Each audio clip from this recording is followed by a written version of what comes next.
Hello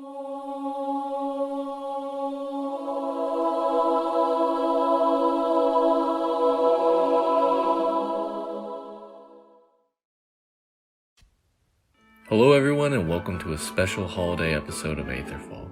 Whatever you're doing, wherever you are this time of year, I hope you're having fun and a festive time.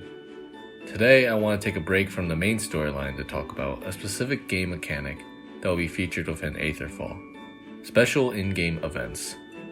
What I mean by this are time frames in the game that will give a different look and feel from normal gameplay. These events will run for minutes, hours, or days, and can be spread out at different locations in Aldera. I want to create a list of potential events you can encounter throughout the game.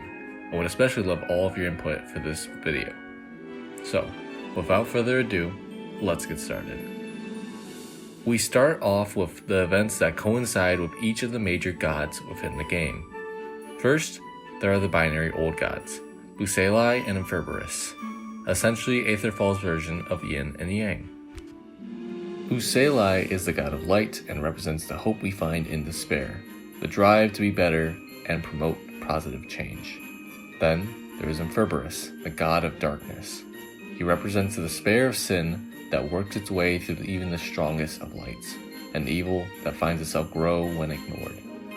These two find themselves in an eternal struggle, encapsulated by the quote, "Strong men create good times create weak men create hard times, and hard times create strong men." These two will have their own special day in the calendar year of Aldera. Starting with Luceli's day, better known as Lighting the Dark or Luceribus. Luceribus takes place on the darkest day of the year, winter solstice. It's quite similar to the Festival of Lights that takes place around the world. This holiday includes the ceremony of Dices Lucernes, where the entire town covers their buildings in candles to illuminate at midnight at the beginning of the solstice. Once the candles burn into the morning, the day is full of feast, quiet rhythmic singing, and slow dancing. Once the sun sets, the candles are relit once more and burn through the night until the closing ceremony of Dimittere Luminis, or releasing of the candles. The candles are placed into floating lanterns and lifted into the air at midnight, and Luceribus concludes. This holiday is celebrated by many major places throughout the game, including the city of Nomani and Andertown, and is the most recognized holiday in all of Aldera, only not celebrated in the jungle. Next is Inferberus' day, known as the Banishing of Darkness or Relibris. It takes place on the summer solstice. Now, it's not a day of embracing the Dark Lord, but instead recognizing that even in the brightest of times, that there can still be darkness.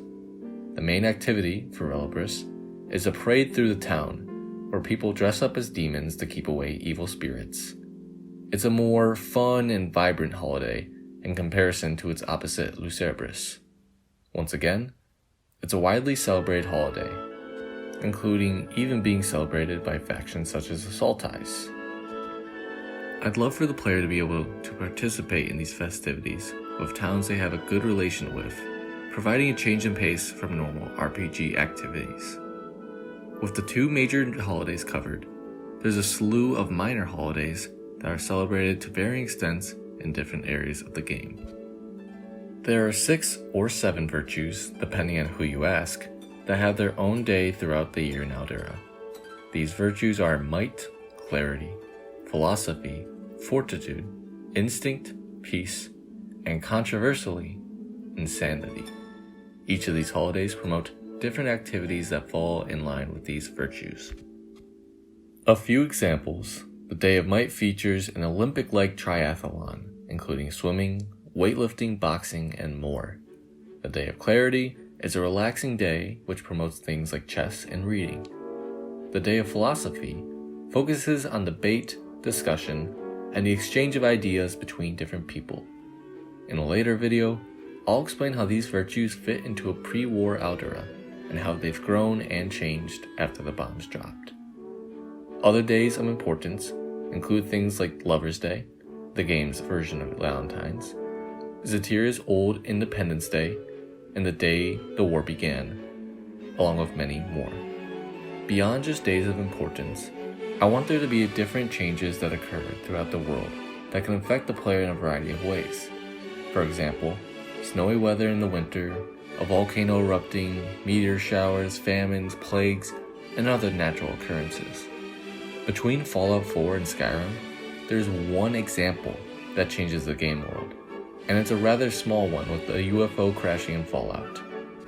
For comparison, something like a volcano eruption will change the surrounding region for the rest of the game when it occurs, destroying homes, relocating NPCs, and generally causing havoc.